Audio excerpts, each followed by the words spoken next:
dobling paggalang po sa ating parents in the Lord. And we always cherish the blessed preaching and teachings of the dearly beloved Honorable Pastor Wildy Estrada Almeda, at ang ating beloved Assistant Pastor Lina C. Almeda. Bumabati rin po ako sa ating mga beloved Almeda children and their families, beloved workers and their families, sa inyo po mga beloved preachers, sa inyo po mga beloved kapatiran, mga baguhan o datihan, and a blessed Sunday po sa ating lahat.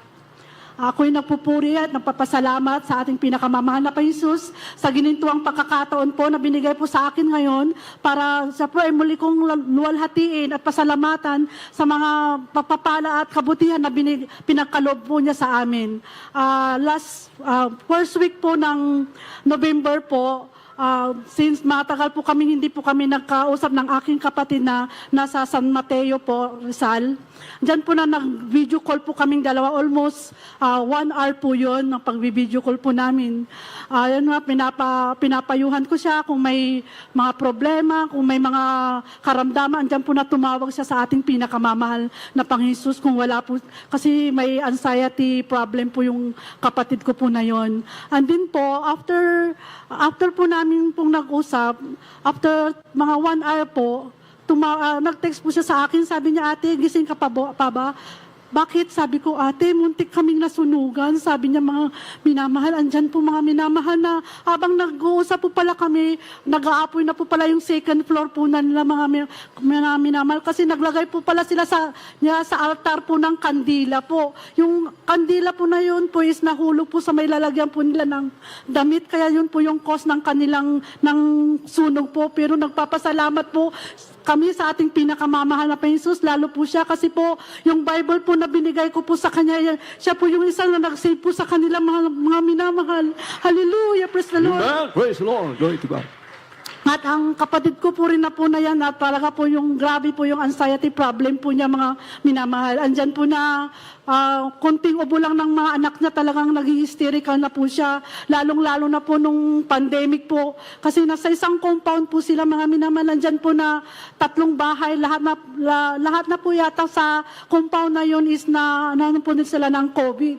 So talagang iyak po na siya ng iyak, hindi po niya alam ang gagawin niya kasi papangatlong bahay na po sila. At that time, mga minamalan, dyan po na inuubo po yung mga anak niya, nilalagnat. May symptoms po sila ng COVID po. Pero sabi ko po sa kanya, huwag kang kabahan, huwag kang mag-alala. Sabi ko, manalangin ka sa mahal na Panginoon at hindi ka pababayaan. Sabi ko po sa kanya, tinanong ko po sa kanya kung yung mga leaflets na binibigay ko po sa kanya is andon po. Sabi niya, andito ate. Sabi niya, ang gawin mo, ilagay mo sa pintuan nyo at mag-pray ka. Sabi ko sa kanya, at hindi ka pababayaan ng mahal na Panginoon. At ginawa po niya yun, mga minamahal. Andyan po na talagang napakabuti ng ating pinakamamahal na Panginoon. Sa compound na yun, mga minamahal, talagang sila lang po ang hindi natamaan ng COVID, mga minamahal. Hallelujah! Praise the Lord. Oh, glory to God. Napakadakila ng ating pinakamamahal na Panginoon. Hallelujah!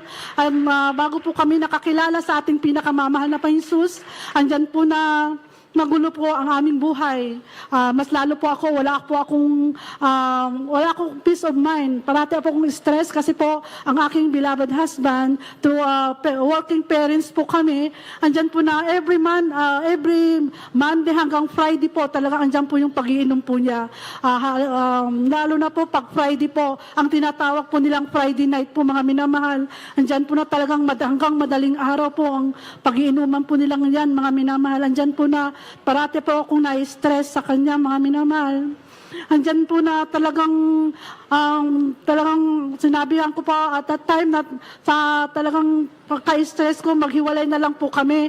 Kasi po talagang hirap na po ako, hindi ko maintindihan. Although mabait ang aking beloved husband, yun lang po talaga yung vision niya na talagang pag-iinom. Minsan pumupunta po sa mga bear houses po. Ganun po talaga, talagang sabi ng beloved mother-in-law ko po, sundin po namin sa isang sa magsaysay po, pero hindi ko po ginawa po yun, mga minamahal. Andyan na, hinintay ko po sa aming bahay. Doon ko po siya pinagalitan na talagang hinamon ko po siya sa paghihiwalay, mga minamahal. Andyan na talagang after 1 week, naglaylo po siya para siguro tumahimik po ako kasi talagang ninanag ko po siya. At that time, mga minamahal, after 1 week po, talagang naglaylo po siya, mga minamahal.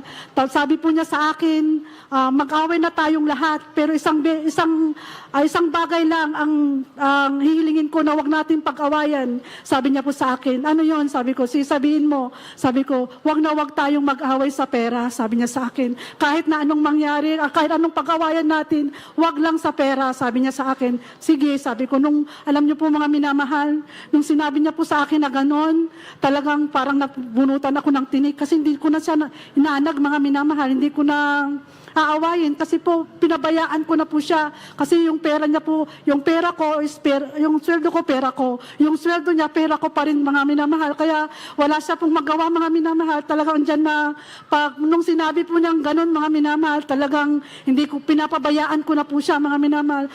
Yung sweldo po niya talagang ginagamit ko po sa material na bagay, mga minamahal. Kung anong minibili ko, alam niya na wala na pa kaming pera pag nakainom po siya kasi may bago kaming damit, may bago kaming kagamitan sa bahay. Kaya alam na po niya, hindi po niya ako pinapagalitan, mga minamahal. Andyan po na talagang grabe po yung stress ko po sa kanya, pero nagpapasalamat po ako sa ating pinakamamahal na Panginoon na dumating po yung araw na may naghayo po siya sa amin na talagang ang sabi po niya na ang dito sa Jesus Miracle Crusade International Ministry ay nagbabago ng buhay ng mag-asawa, problema, mga sakit na nagpapagaling. Hallelujah. Nung una po, hindi po ako naniniwala, pero totoo nga po, mga minamahal, ang buhay po namin ay binago ng ating pinakamamahal na Panginoon. Amen. Praise the Wala Lord. nang amin siyang nakilala, mga minamahal. Nung kami po'y nabautismuhan, ang aking beloved husband, ang mga vision niyo po niya, mga minamahal, unti-unti pong inalis ng ating pinakamamahal na Panginoon. Hallelujah. Year 2017 po, nung may nakita po silang bukol sa aking breast po, mga minamahal, andyan po na hindi ko po yun, inignore ko po yun kasi sabi ko, okay lang, baka normal lang na bukol po. So after 6 months, andyan po, mga minamahal, na lumaki po yun.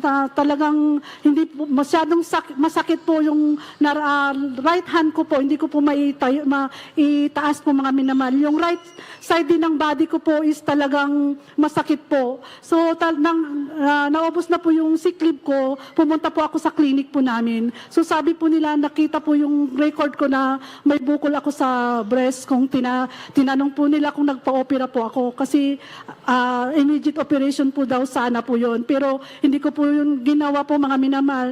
Ni-require po nila po ako na magpa-ultrasound. Nung pagka-ultrasound ko po, talagang lumaki po pala yung bukol ko po. So tinanong ko kung yun yung ang cause ng aking nararamdaman na sakit. Sabi, hindi natin alam kung ano. Second opinion po ako sa isang doktor po. Sabi po niya is talagang operahan po ako, immediate operation. Kasi po meron pa rin isa dito po sa aking left side na mayroon na rin pong maliit na bukol po. So, nanginig po ang aking buong katawan kasi sabi po nung doktor na yon is dalawa pong aking breast ang tatanggalin po para po mas-safe po daw po ako. Mas safer po daw yung pagtatanggalin, mga minamahal. Pero andyan po, mga minamahal, na talagang sumamo po ako, nanampalataya po kami sa ating pinakamamahal na Panginoon, na talagang ang ating pinakamamahal ng Panginoon ang aming gabay at sandigan, mga minamahal, sa araw na sa oras na mga yon. Kasi po ang aking mga mahal sa buhay, hindi pa po sila safe, baka hindi po nila maintindihan kung bakit ganun yung gagawin po namin, mga minamahal, na magtiwala po sa ating pinakamamahal na Panginoon. Pero hindi po ako binigo ng ating pinakamamahal na Panginoon. Kasi po, hindi po ako naoperahan, mga minamahal. Hallelujah. Pero at that time, mga minamahal, nag-promise po ako sa ating pinakamamahal na Panginoon. Nasabi ko po, pagalingin lang po ako ng ating pinakamamahal na Panginoon, maglilingkod po ako sa Kanya. Pero bilang tao po, mga minamahal, nung gumalik na po ako, nakalimutan ko na po yung pangako ko po na yon. Mga minamahal, nagtrabaho po ako, andyan po na minsan din na po ako nakakadalo ng 3 times a week. At one time, every Sunday na lang po ako nakakadalo hanggang after 3 years, mga minamahal.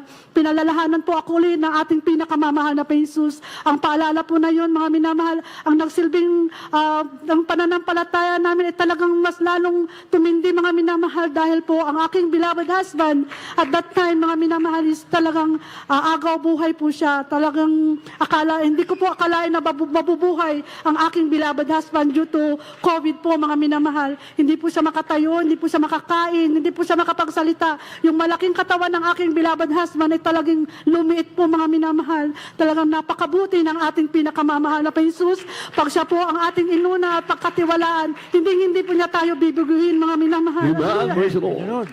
Sabi ko sa ating pinakamamahal na Jesus, kung ano po yung pagkukulang namin, ipaalala mo po sa akin, mga mahal na Panginoon, at gagawin ko. Sabi ko po, andyan po na, sabi po, may parang napag-isip ko po, may ano sa isip po na, di ba, may promise ka na maglilingkod ka sa akin. Sabi niya po sa akin, mga minamahal. Andyan po na ora-orada, mga minamahal. Sabi ko, kung yan ang kalooban mo, tatanggapin ko. Basta pagalingin mo lang aking beloved husband, kasi at dating talagang hindi ko po kaya na mawala siya. Sabi ko, wala po akong alam na gawin sa bahay po. Ang aking beloved husband po lahat, kaya hindi ko po talaga alam ang gagawin ko. At that time talagang napakabuti ng ating pinakamamahal na Panginoon Jesus, hallelujah. Amen. Pagkasambit ko po ng gano'n na yung promise ko, tutuparin ko sa ating pinakamamahal na Panginoon Jesus through po, prayer po at pag-aayuno, pagpupuri sa ating pinakamamahal na Panginoon Jesus. Ang sabi ng doktor na 6 months recovery ng aking beloved husband, naging 1 month, 3 weeks lang po, mga minamahal. Andyan po, Amen. Praise the hallelujah. Lord. Glory to God. Andyan po na ang aking beloved husband ay nakadalo na po at sinisigaw na ang Diyos ng Jesus Miracle Crusade ay totoo at buhay. Hallelujah. Amen. Praise God. Talagang ang ating pinakamamahal na Panginoon Jesus ang the greatest physician, mga minama. Amen. Andyan po na nag-resign po ako sa aking trabaho na hindi ko po alam kung anong pong mangyayari sa amin kasi po wala po kaming trabaho na ng aking beloved husband. Pero totoo po, pag inuna mo po ang ating pinakamamahal na Panginoon Jesus, hindi ka po niya pababayaan. Amen. Praise God. Pinag-pray mo pa lang, mga minamahal, binibigay na ng ating pinakamamahal na Panginoon Jesus. Although may mga trials po, pero alam dyan po ang ating pinakamamahal na Panginoon Jesus, nakakapitan natin na siya lang po ang makakatulong sa atin. Ang lahat ng kapurihan, pasasalamat ay tanging sa ating pinakamamahal na Panginoon Jesus po lamang. Amen. Praise the Lord.